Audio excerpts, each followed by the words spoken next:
We're live.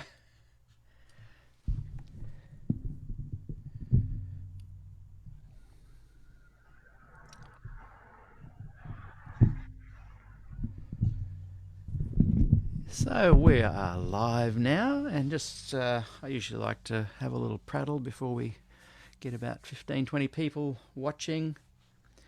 And this is Arts News TV, the show that I guess introduces friends of mine to other friends of mine that don't know each other. That's basically it, for a bit of fun during ISO. And it's certainly been a lot of fun. This is episode number 15, actually, I think. And just for those that don't know, I've set up a Facebook page called Arts News TV, and people can go there and watch all the interviews in order instead of going on my wall trying to track them down. And coming up soon, they're also going to be on YouTube as well. So I'll let everyone know when that happens. Got some interesting interviews coming up this week, and my special guest today. Let me officially start. Welcome to Arts News TV. It's Peter here, and I've got a very special guest today. It's Michelle Crawford. She's an author and a chief conversationalist and founder of Being More Human. Welcome, Michelle. Thanks, Pete. Lovely to be here. Good to have you here. And we're going to kick straight off with, first of all, just letting people know that you have started this incredible kind of, you wouldn't call it a movement. What would you call it?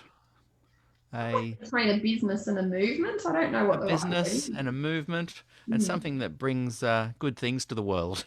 And it's called Being More Human.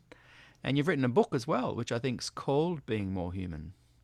Yeah, that's right. It's the same title. Which I've actually read, and I should know the title. Wow, I'm very honoured. So tell us about the movement Being More Human and how that sort of inspired you to write a book as well.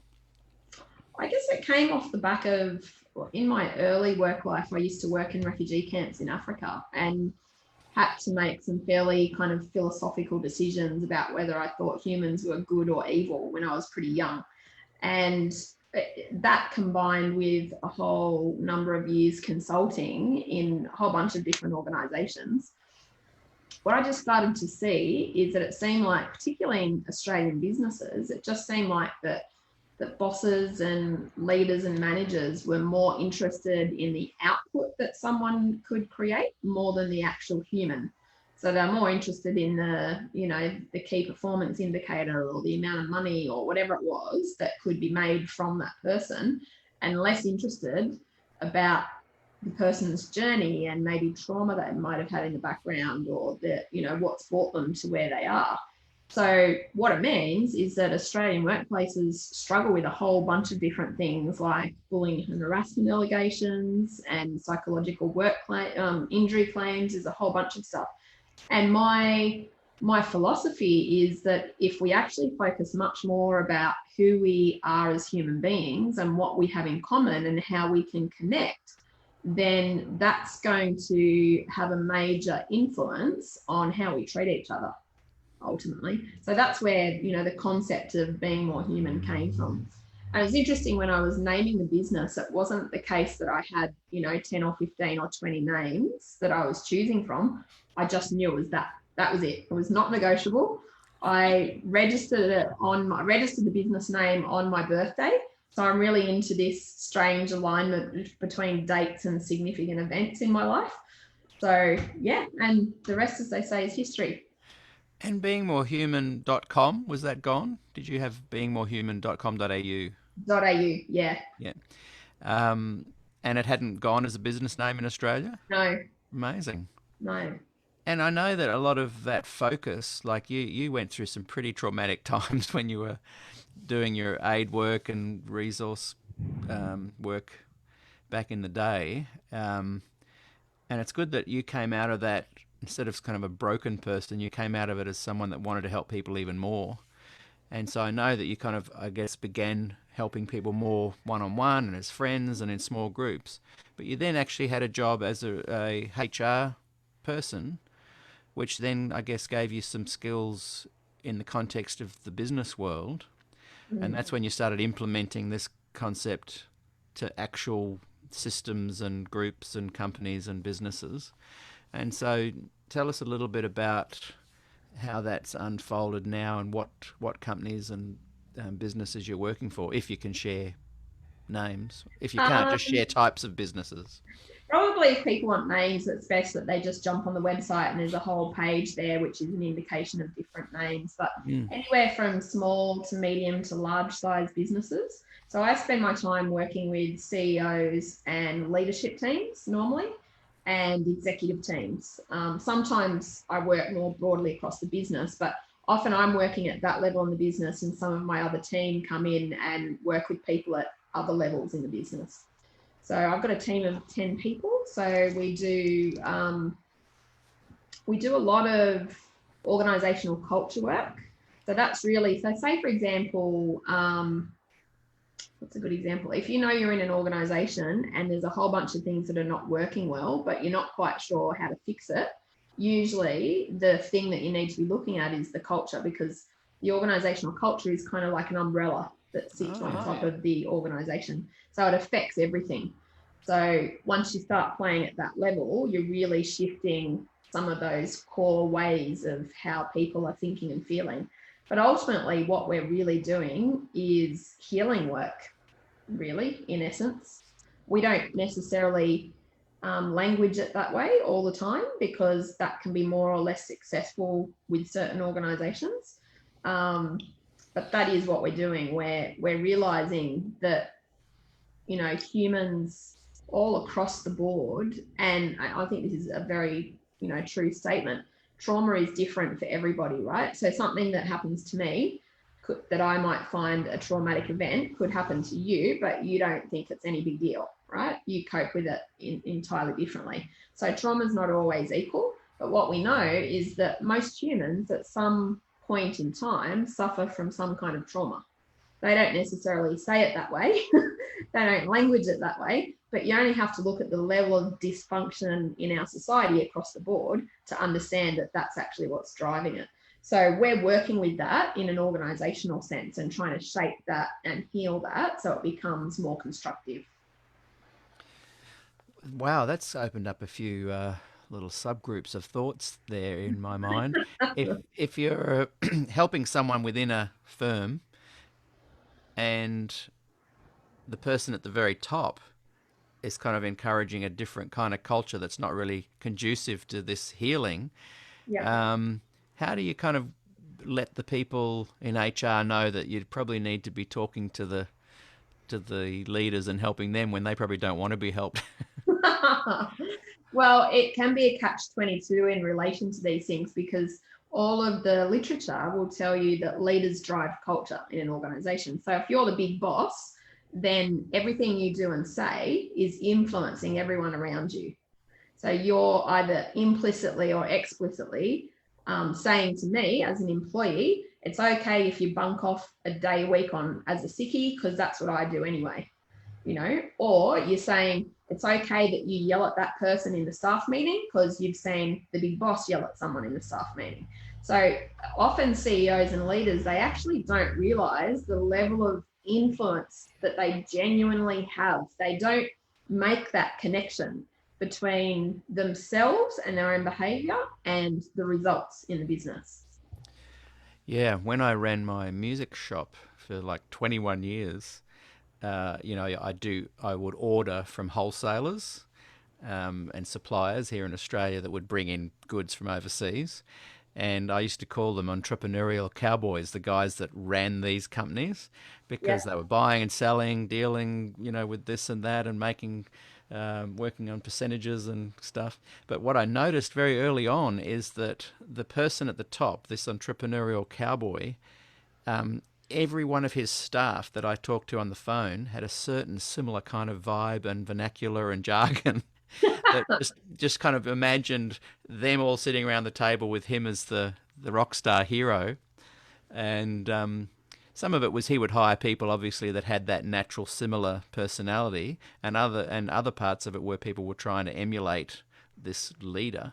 Um, so And along in the middle of all that, time period, the whole HR concept grew, and I noticed some little shifts there as the HR would try and employ people that were better for the firm, not necessarily better for the leader, but would actually impact.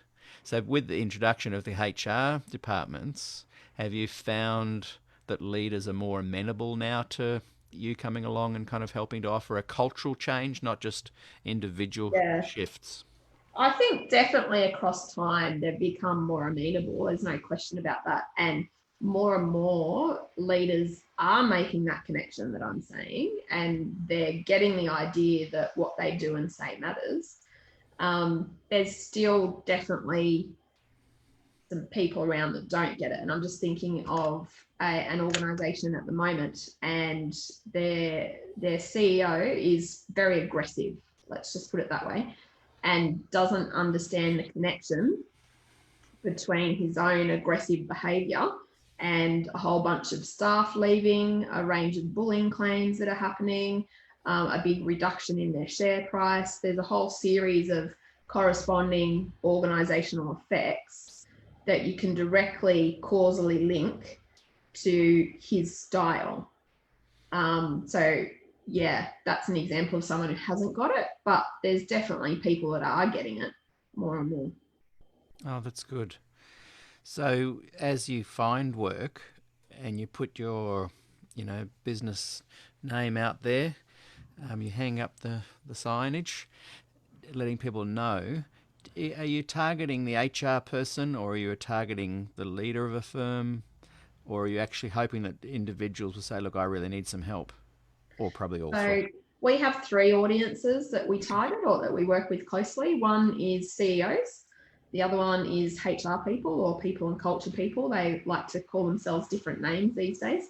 And then the third one is business owners. Ah, So it might be someone who's running a small business, maybe 2 or 3 people, or a larger business. So we have different programs and different approaches for each of those mm. individuals. And then once you're in, you can then look at the overall culture, try and repair that or put it into alignment, and then I guess you move in on individual people and have interviews. What's the process Yeah, there? it kind of works the other way in a sense. You might measure the culture at that big picture level, but the way that you intervene and change culture is at the individual level. So, for example, again, if you're the boss and you have a team of 10 leaders around you, then I'm going to be working with yourself and every one of those 10 leaders in a one-on-one way, as well as collective workshops together. So you're looking to leverage change for each of the individuals separately, as well as collectively get them to understand that there's ways that they can go about what they're doing that are more effective than what they're currently doing. Mm. So, how did that lead into your book? Because your book covers your personal journey as well as some of the concepts you're talking about now.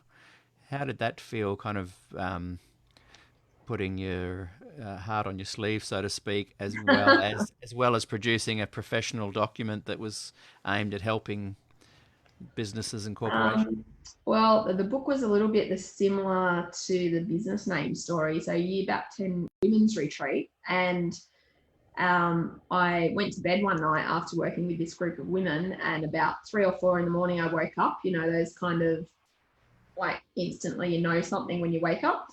And I knew that I was going to write a book. And so it was a long time between when I knew that I was going to write a book and when I actually did write the book. So there was a big time frame in between that. And definitely one of the reasons for that is I had to do exactly what you just said. I had to be able to figure out a way where I could put something together that was authentically me and told elements of my story, and at the same time was corporate enough that it could really support people through that, personal change process. So I started writing the book, and the book was never meant to be what it ended up being, interestingly enough. Mm. So What, it was going to be more autobiographical and it turned into more of a business yeah, this flip? so as I was working with a book coach in Melbourne, and she was just fantastic. Like, I couldn't recommend her highly enough. If you're looking to write a book, and I'm someone who knows, or I know what I'm good at and I know what I'm not good at, and I am not good at the discipline of writing every day so that I can publish a book. That's just like, that's a big deal for me. It's like running a marathon, right? Mm. So I immediately thought, I'm going to work with this book coach, and in our back and forwarding on the book and the process and conversations, this 5-stage mindset model came out of our conversations. So we started talking about people who were more like victims, and they felt like, the world owed them a living a little bit, and no matter what they did, it was everybody else's fault. People that thought like that, against people who are right up the other end. So we call those people sufferers in the mindset model. People right up the other end of the 5 stages are called thrivers, and they're the kind of people that really selectively choose to view the world in a certain way because they know that they can manifest their own reality and connect into something that's greater to them. So we call those people thrivers and the other people sufferers, and we've got 5 stages in the middle. But that I never set out to write a book about a mindset model. That was never the case. It just quite literally wrote itself. It just emerged. Mm. So once you had the framework, you just had to kind of fit in the pieces. Yeah, and it's interesting now because a lot of like that exact same framework, we can measure your mindset. So for example, if you did this particular assessment tool, we could measure your mindset in relation to your health and well-being, one area of your life.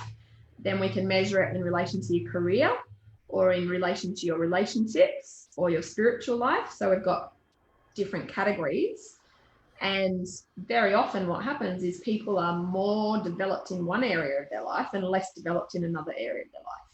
So that helps us to really quickly be able to go, right, that's where you're going to get the best return on your investment in terms of your development, because we can see it in front of us.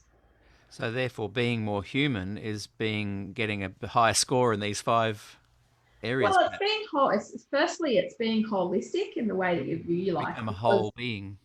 that's right, because it's close to useless for you to be a great CEO that goes home and beats his wife every night. Like, you might as well not bother, Yeah, yeah, yeah. Um, I think the people that I admire and the people that inspire me are the people who are truly holistic in their development, and they have good relationships, they have work that's meaningful, they have a spiritual connection of some kind, and they can operate in all of these different elements. That's true success. Yeah. We're drawn to work within and support businesses and humans that have that integrity and that value system. I know on the stock market, I remember reading where a church group was, very conservative and didn't realize that one of the companies that they were kind of buying stocks off was one of also had their fingers in a weapons factory pie as well. And for years they'd been, buying shares and trading as this wonderful religious organization, and then it was discovered that they were actually making money from a weapons trader. Yeah. And so there's a company that's set up a list of stock market companies that are is it fair trade? Is that the Yeah, ethical. I know the ethical and ethical yeah, companies. ethical Yeah, fair trade companies? yeah. And I know for myself, I purposely only buy now from those kind of companies, and you can do that everywhere. It doesn't have to just be on the stock market. Yeah, but the cool thing that I think is really awesome about that is that there's a whole bunch of research that is available that shows that it's the ethical companies that outperform the other ones anyway. So in other Exactly. words, there's nothing in it for you to be a bastard, you know? Yeah, yeah, yeah, exactly. Yeah, Like, you might as well live in a good way, whatever yeah, good means, in a sustainable way, yeah, where you're not hurting other people and you are helping people, and you actually get the financial return on investment from doing that. yeah.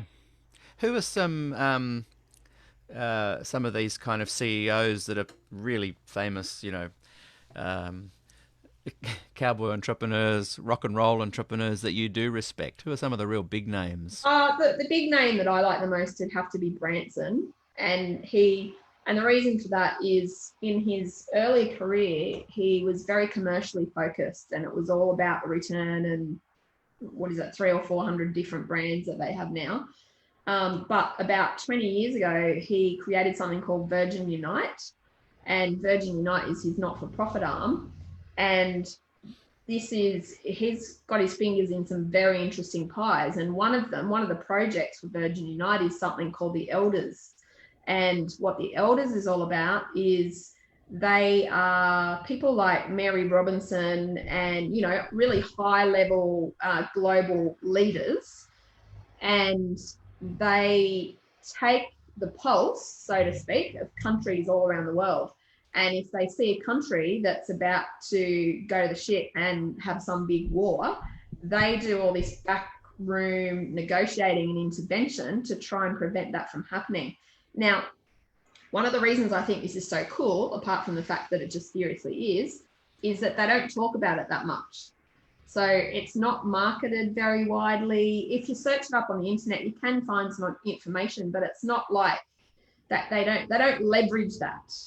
They do that It's more. honourable, though, I think, isn't it? Well, that's what I think. It's amazing. And it was created off the back of a conversation that Nelson Mandela had with Richard Branson at Necker Island in this particular room called the Great Room. And, I would have loved to have, I've got shivers while I'm telling you this story, but I would have loved to have been a fly on the wall to be part of that conversation.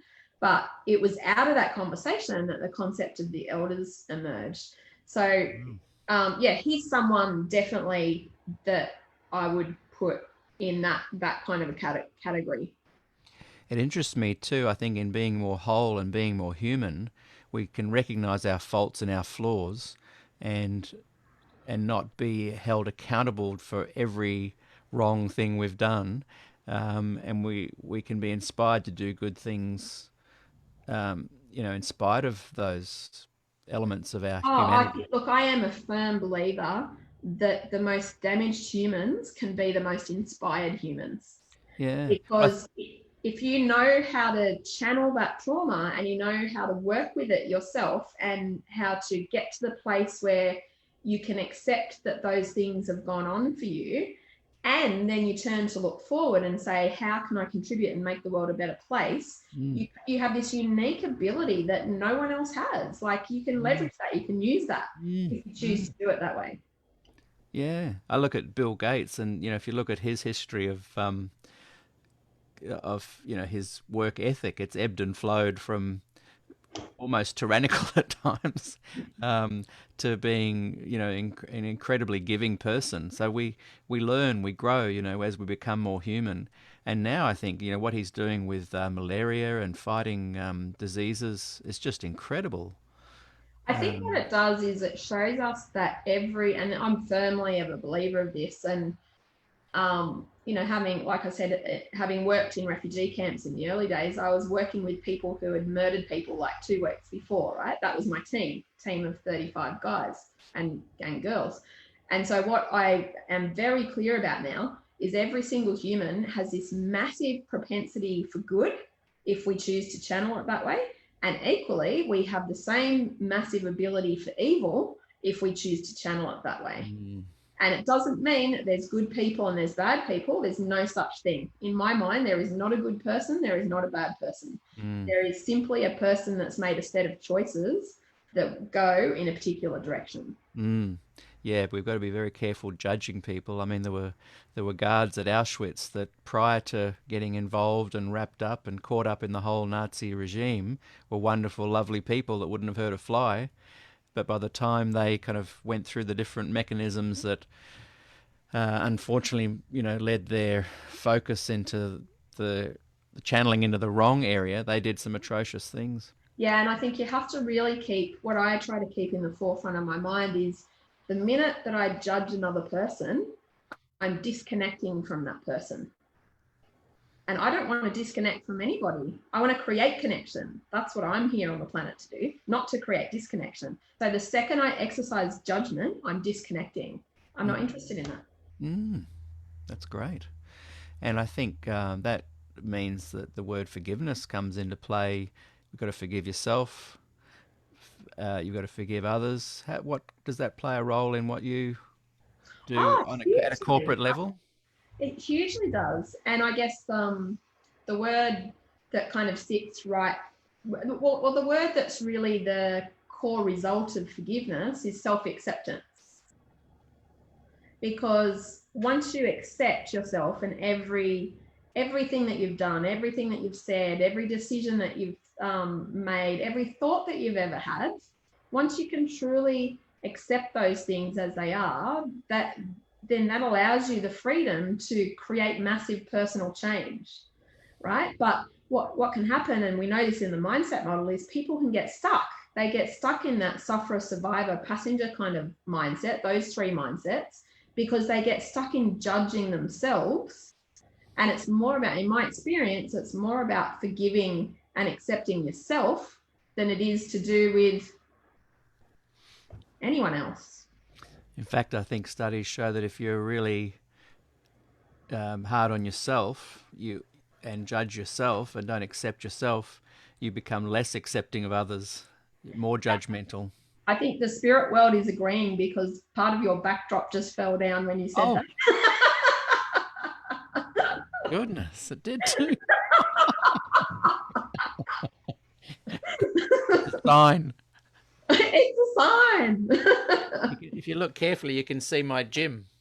I'm looking carefully. Oh yeah, I can. Have you noticed my muscles getting a little bit bigger? I haven't seen you lately. No. You better give us a bicep. You better go and watch all the interviews, and you'll see the gradual growth down here. Well, that's part of just accepting what happens, isn't it? It is, yeah. In fact, and it's interesting. If you think of I often think of the self-development industry as an industry, and it's worth, I don't know, billions of dollars, right? A lot of money, and it's built off the back of the fact that lots of people hate themselves. Lots of people are in self-loathing. They haven't accepted themselves. They haven't forgiven themselves. They think they're fundamentally flawed. Rather than just being able to accept this kind of state of perfection, they're constantly looking for the fact that something's wrong. And a lot of the practitioners in that world are very judgmental of each other too. Oh yeah. You were talking about connecting before, and the importance of connections, and how it's kind of why you're on the planet. Recently, you ran a huge, online kind of program that went for a week with heaps of practitioners and speakers and from all around the world. And thank you. You had me do a little chat as well. That was great to have. Really enjoyed that. Tell us about that whole thing. Who you had on board. Okay. What were the technical troubles you faced? How many? I'll start with so I have a partnership in another brand called Human Power, and that's with a lady called AJ. And Human Power is all about connecting what businesses are doing into the global development goals and aligning businesses. It's kind of the strategy above the strategy for businesses. And we do a whole range of different things within that brand. And when COVID happened, we were tossing around a whole range of different ideas, and none of them really sort of stuck until we started talking about this idea of a summit. So within about 2 weeks from deciding to do it, we started a 40 speaker summit that went across 8 days. Now, it went across 8 days because AJ and I really resonate with the number 8, and it's the infinity symbol if you put it on its side. So that's why it went for 8 days. The only way that we could pull it off is with our team. So, we just use, she has a couple of people on her team and I use my team, and honestly, there's no way you could pull off something like that in that short space of time with just 1 or 2 people. So we are like, the world's best delegators, basically, is what I'd have to say. And also we are really good at connecting, and also using our existing connections to create more. So it wasn't hard because of that to get the speakers that we wanted. We mainly wanted to have speakers that we already knew were good speakers. There wasn't too many people in that 40 that were untested or untried by either myself or her. So we wanted it to be at a specific level. And we called it the Superhuman Summit because we were playing on this idea. So human power is about every single human on the planet being able to tap into their fullest human potential, right? And if we collectively do that, we can access, there's no other way to put it, but it's kind of like special powers, but logical, explainable ones that we can access if we're all collectively doing it together and helping each other rise in that process. And that was the objective of the summit. So we had, I don't even know what the numbers are. There's about just under 1,000 people in the group now. That was created in a week. So it was pretty high growth, and somewhere about 5,000, I think, went through the summit. Incredible. And it's a document that's there now too for people to go back and watch and use as a resource at their own leisure. Yeah, and the podcast that we've created off the back of it is called Becoming Superhuman. So we're literally just about to launch that. I think next week we're going to launch that. And then we've got another program that's happening inside there at the moment for people that wanted more of a deep dive and wanted something that was really more about themselves and their own growth and their own journey. So we're working with a group. There's about 20 inside that group now. Wow, that's incredible. And I'll get you to put a link to your website as well later on. So what else? What would you like to leave folk with? Words of wisdom. What would I like to leave folk with? I guess a couple of things. There's this really interesting YouTube clip. I'm not sure of the name of the YouTube clip, but what it does is it tells a story in about 10 minutes or less as to why each one of us should be on the planet. And it goes through the statistical odds. And you think about it in your case, Pete. Think of the statistical odds of your mum ever meeting your dad. Step one. Then think about the odds of them being married and actually having you, and not 2 seconds later it being an entirely different version and not you. Do you know what I mean? Yeah, I know. If you think of the actual, and this YouTube clip goes into the actual odds of us being on the planet, what I love about it is, like, there's almost no possible way that any of us should be on the planet. When you look at those odds, if you're a betting person, you would not bet on the fact that you would ever have been born. And to me, what that does is makes me feel very extremely motivated that every single one of us have a purpose and we're here for some kind of reason. And it might be because you're here to be the world's most fantastic mum, It might be a career thing. It might be because you're the world's best husband or whatever it is. It could be, doesn't have to be massive and grand, but we are definitely here with a purpose. And I think the more we can connect to that, then the more that helps guide us every single day in things that we do and say and decisions that we make. It's actually, that's mind-blowing. And then if you think about, there were I think 9 or 20 different hominids, other species of human roaming the earth, and Homo sapiens are the only ones that are the species of human that survived. So we could have been Neanderthals, and there's no Neanderthals anymore. So that species went, and our ancestors happened to kind of discover fire and hot food, and that affected our brains to kind of grow and think about ourselves. And so even that, our Homo sapiens may not have even existed. So add that to the list of odds. Yeah, that's right. And literally, there is no way as a sane human being you would make a bet that you would ever exist. Doesn't that tell you you're here to do something? If that doesn't tell you, I don't know what ever will. Michelle, it's been so good chatting with you today, and I really encourage anyone that's watching, if you're keen to kind of enhance your own business or even just personally yourselves, to get in touch with Michelle and she can point you in the right direction, or even bring in some of her team to help you. It'll certainly, ironically, not only lift your own game and make life feel more worthwhile being a human, but will financially benefit your businesses as well. So thank you, Michelle, and Pleasure as always. don't forget to tag below, and I'll go and put up my wall again. Okay, cool. So I'll just jump in on the live stream version and put the links in there.